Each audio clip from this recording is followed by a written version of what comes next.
എല്ലാവർക്കും നമസ്കാരം. ചില ആളുകളുടെ കാലുകളിലൊക്കെ ചിലപ്പം നമ്മൾ കാണാറുണ്ട് വെയിൻസ് ഒക്കെ ഇങ്ങനെ തടിച്ച് വീർത്തൊക്കെ നിൽക്കുന്ന ഒരു അവസ്ഥ. അപ്പോൾ ഈ അവസ്ഥേനെയാണ് നമ്മൾ സാധാരണ പറയാറ് വെരിക്കോസ് വെയിൻ എന്ന് പറയാറ്. അപ്പോൾ ഇത്തരത്തിലുള്ള വെരിക്കോസ് വെയിൻ മൂലം എന്തൊക്കെ ബുദ്ധിമുട്ടുകളാണ് നമുക്കുണ്ടാവുന്നത്, അതെങ്ങനെയൊക്കെ നമുക്ക് പ്രിവെൻറ്റ് ചെയ്യാം, അതിന് എന്തെല്ലാം ചെയ്യാം എന്നതിനെ പറ്റിയിട്ടാണ് പറയുന്നത്. ഞാൻ doctor Nishitha M, doctor Basil's homeo hospital, Pandikkad, Malappuram ജില്ല.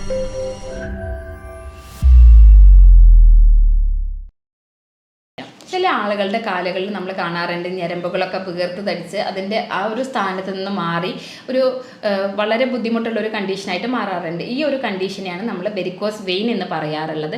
അതായത് ആ ഭാഗത്തുള്ള വെയിനുകൾ, അതായത് സിരകൾ ബലം നഷ്ടപ്പെടുകയും അതിനകത്ത് നമ്മുടെ അശുദ്ധ രക്തം നിറയുകയും ചെയ്യുന്ന ഒരു കണ്ടീഷനെയാണ് നമ്മൾ വെരിക്കോസ് വെയിൻ എന്ന് പറയാറ്. പലപ്പോഴും ഇത് നമ്മളുടെ ശരീരത്തിൻ്റെ മറ്റു ചില ഭാഗങ്ങളിൽ ഉണ്ടാവാറുണ്ടെങ്കിൽ പോലും നമ്മളുടെ കാലുകളിലാണ് ഇത് കൂടുതലായിട്ട് കാണാറുള്ളത്. അത് തന്നെ നമ്മൾ എന്താ വെച്ചാൽ കൂടുതലായിട്ട് നിൽക്കുന്ന ഒരു വ്യക്തികളിൽ നമ്മൾ കുറേ കോൺസ്റ്റൻ്റ് ആയിട്ട് നിൽക്കുന്ന ഒരു കണ്ടീഷനൊക്കെ ആണെങ്കിൽ നമുക്കിത് കൂടുതലായിട്ട് കാണാറുണ്ട്.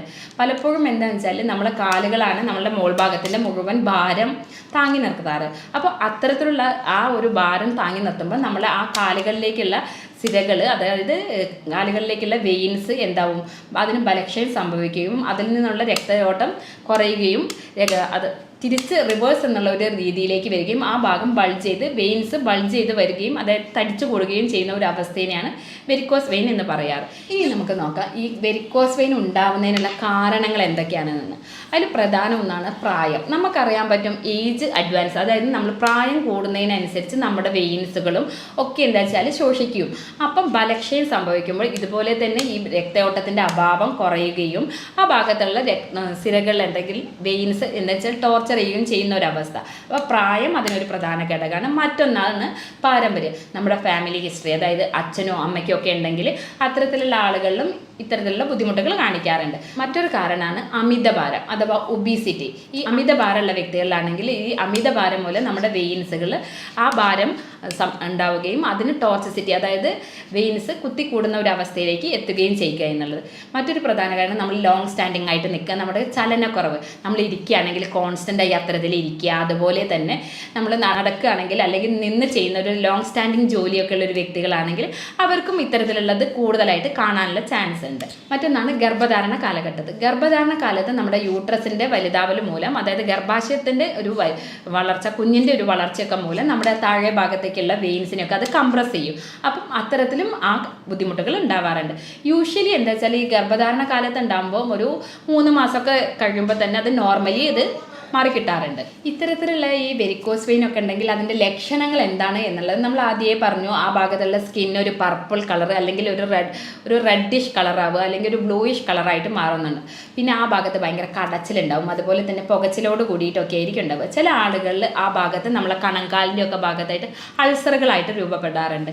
പിന്നെ ആ ഭാഗത്തുള്ള സ്കിന്നിൻ്റെ തിക്നെസ് വളരെ കുറയുക, സഹിക്കാൻ പറ്റാത്ത ലോങ് സ്റ്റാൻഡിങ് ആയിട്ട് നിൽക്കുമ്പോൾ ഈ കാലിന് വേദന, ഇത്തരത്തിലൊക്കെയാണ് ലക്ഷണങ്ങളായിട്ട് കൂടുതൽ കാണിക്കാറുള്ളത്. അതുപോലെ തന്നെയാണ് നമ്മുടെ ആ ഭാഗത്തുള്ള വെയിൻസ് ടോർച്ചറായിട്ട്, അതായത് തിക്നെസ്സോട് കൂടിയിട്ട് ആ ഭാഗത്ത് വെയിൻ ഇങ്ങനെ ബൾജ് ചെയ്ത് നിൽക്കുന്ന ഒരു അവസ്ഥ, നല്ല പെയിൻഫുള്ളോട് കൂടിയിട്ടുള്ള ഒരു കണ്ടീഷനാണ് അത്. ചില ആളുകളിൽ എന്താ വെച്ചാൽ ഈ വെരിക്കോസ് വെയിൻ്റെ ഈ ബൾജൊക്കെ ഉണ്ടാകുമ്പം അത് പൊട്ടിയിട്ട് അതിനകത്ത് നിന്ന് ബ്ലീഡിങ് ഉണ്ടാവാറുണ്ട്. അപ്പോൾ ഇത്രയുമാണ് എന്താ വെച്ചാൽ വെരിക്കോസ് വെയിനിൽ കോമൺ ആയിട്ട് കാണുന്ന ലക്ഷണങ്ങളായിട്ട് പറയാറുള്ളത്. ഇനി നമുക്ക് ഇതൊക്കെ ഉണ്ടെങ്കിൽ തന്നെ ഇതിനെയൊക്കെ എങ്ങനെ പ്രിവെൻറ്റ് ചെയ്യാം, പ്രതിരോധിക്കാം എന്നതിനെ പറ്റിയിട്ടാണ്.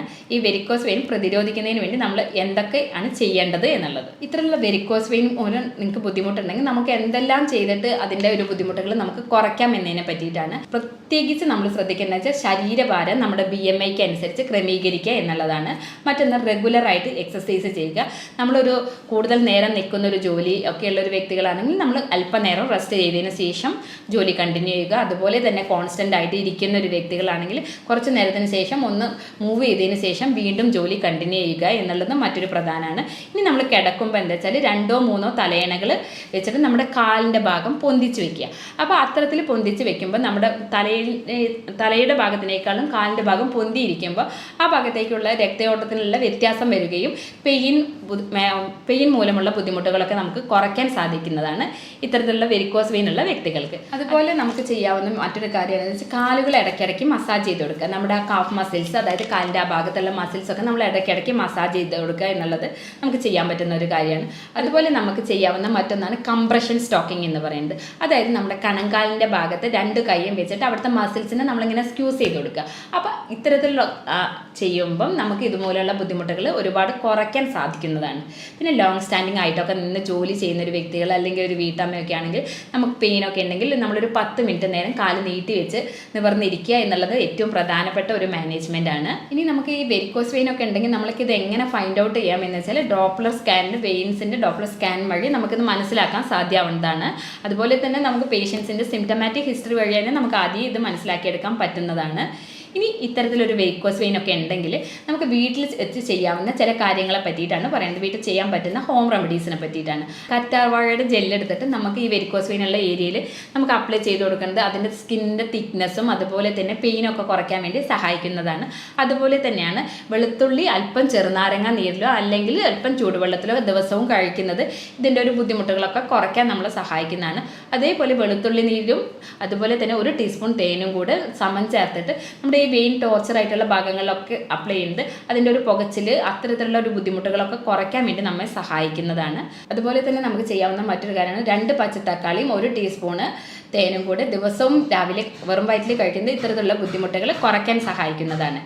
ഇനി ഞാനൊരു ഹോമിയോപ്പതിക് ഡോക്ടറാണ്. അപ്പോൾ ഹോമിയോപ്പതിക് വേ ഓഫ് മാനേജ്മെൻറ്റ് എങ്ങനെയാണെന്ന് വെച്ചാൽ നമുക്ക് ഹോമിയോപ്പതിയിൽ വെരിക്കോസ് വെയിന് വളരെ നല്ലൊരു ട്രീറ്റ്മെൻറ്റ് അവൈലബിൾ ആണ്.